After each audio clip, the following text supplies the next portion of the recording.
সুপ্রভাত বন্ধুরা, যেখানেই থাকো আশা করি সবাই ভালো আছো। দেখো একদম মেঘলা আকাশ আছে, গ্রীষ্মের দিনে এমনি মেঘলা আকাশ তো সকালে তো খুব ভালো লাগে দেখতে।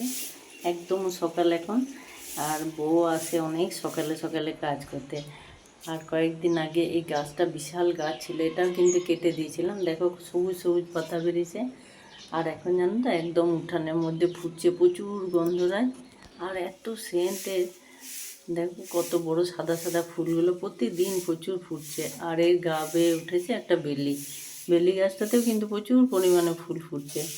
সকাল থেকে সন্ধ্যা থেকে সকালে একদম সারা দিন গন্ধে ম করে। এরপর একটু বসে এখানে চাটা খেতে এলাম। এরপর চাটা একটু সকালে উঠে না খেলে না কীরকম মনে হয় যেন ঠিক এনার্জি আসছে না। এরপর চা খাওয়ার পরে রান্নাঘর গুটোপাটি করে দেখো ফুলগুলো তুলে নেবো, কারণ সেই কাজটা কিন্তু দেরি হলে দেখবে ভালো লাগে না। তাই বেশ অনেক সকালে সকালে ফুলটা তুললে খুব ভালো লাগে। আর এবার কত কি ফুল ফুটেছে দেখবে, চলো বাড়ি থেকে এবার যাই একটু খামার বাড়িতে। এটা আগে দেখিয়েছিলাম যেখানে ধান টান তোলা হয়, বিশাল বড় পরিষ্কার জায়গা, কিন্তু এখন মাঝে মাঝে বৃষ্টি হচ্ছে বলে অনেক ঘাসে নোংরা হয়ে আছে। আর জবার পাতাগুলো শুধু দেখো একদম মনে হচ্ছে সতেজ। মাঝে মাঝে বৃষ্টি হচ্ছে বলে এগুলো এখনও শুকিয়ে যায়নি, অন্য বছর গ্রীষ্মকালে কেমন যেন মরা মরা হয়ে যায়। এরপর দেখো একদম তাজা চকচক করছে।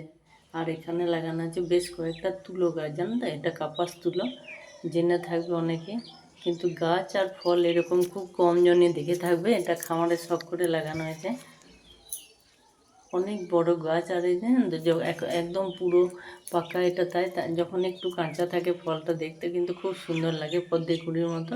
আর ভিতরে এই তুলোগুলো ঠিক লেবুর কোয়া যেমন হয় সেরকম। আর দেখো এই খামারেও ছিল একটা মস্ত বড় শিউলি গাছ, দেখো বিশাল বড় সাইজে। ওটাকে কেটে এর মাথাতে একটু গোবর দিয়ে দিয়েছি, ভিজে ভিজে থাকে। কয়েকদিন পর দেখো কত সুন্দর কচি ডগা বেরিয়েছে। আর এইগুলো তার সজনে গাছ, শিউলি গাছ, এই সমস্ত গাছের এখন বড় ডালগুলো না কেটে দিলে ঠিক সাইজটা ভালো থাকে না। আর কত সুন্দর কচি কচি সজনা শাকগুলো বেরিয়েছে। এরপর ফুল তুলে খামার থেকে ফেরত দিলাম। দেখো কতটা তুলো বেরিয়েছে। এই তুলো জানো তো খুব উপকারী, সন্ধে দেওয়া হয়, পঞ্চপ্রদীপ করা হয়, পুজোর অনেক কাজে লাগে। আর একটু শাকও নিয়ে এলাম। আর যে কারি পাতাটা আনলাম, আজকে একটু মটর ভেজানো আছে, ওইটা দিয়েই আজকে মুড়ি খাবার বানাবো। এরপর এসে ঘরে দেখছি যে দেখো কত জ্বালাতন, পিঁপড়েতে একদম ওই ওপর থেকে একটু চানাচুর বিস্কুট এসব রাখা থাকে, সেগুলো একদম সার দিয়ে উঠছে। কাজ তো বেড়ে গেল। এরপর ওগুলোকে সব নামিয়ে রোদে না ফেললে তো বেছে উদ্ধার করতে পারবো না। দেখো পুরো জিনিসগুলো একদম ভরে আছে পিঁপড়েতে। না দেখে বুঝতে পারছো না, দেখো এতক্ষণে রোদ্দুরটা একটু উঠেছে, ভালো করে না দিলে তো এদেরকে তাড়াতে পারবো না। একদম পিঁপড়েকে খেতে দিতে বলা হয় ঠিকই, কিন্তু পুরো খাবারটাই কি পিঁপড়েকে দেওয়া যায়? দেখো প্যাকেট থেকে ঢেলে দিয়েছি। এরপর এইগুলো দিতে দিতে শুনলাম আজ প্রচুর হনুমান এসছে, তখন ছুটলাম বাগানে। হ্যাঁ একদম ছোট ছোট থাক থাক পেঁপে গাছ ফুলে এসছে।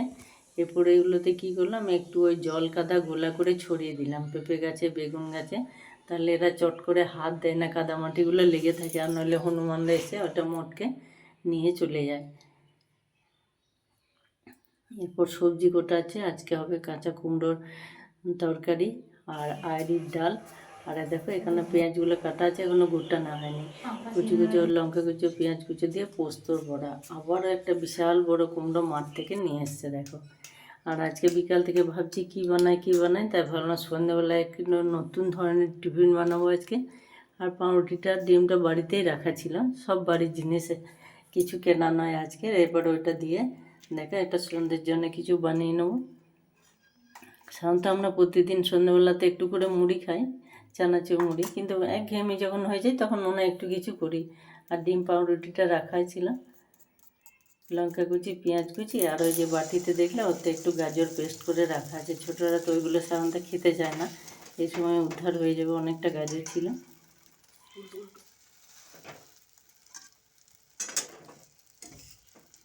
যে কোনো জিনিসই যেটাতে বেশি পরিশ্রম এসে খাটনি সেটা কিন্তু বেশি টেস্টি, বেশি সুন্দর। দেখো সন্ধ্যাবেলায় একে করে ডিমের গোলাটা দিয়ে পাউরুটি দিয়ে একটু এপাশ ওপাশ করে নিলে বাস, ডিম পাউরুটিগুলো উদ্ধার হলো, আর একটা বেশ সুন্দর জিনিসও হয়ে গেল।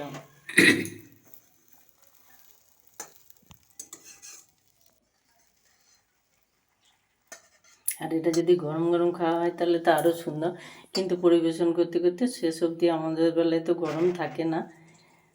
পুরোটা দেখে জানিও বন্ধুরা কেমন লাগলো। আজ এই পর্যন্ত, আসি, আবার দেখা হবে।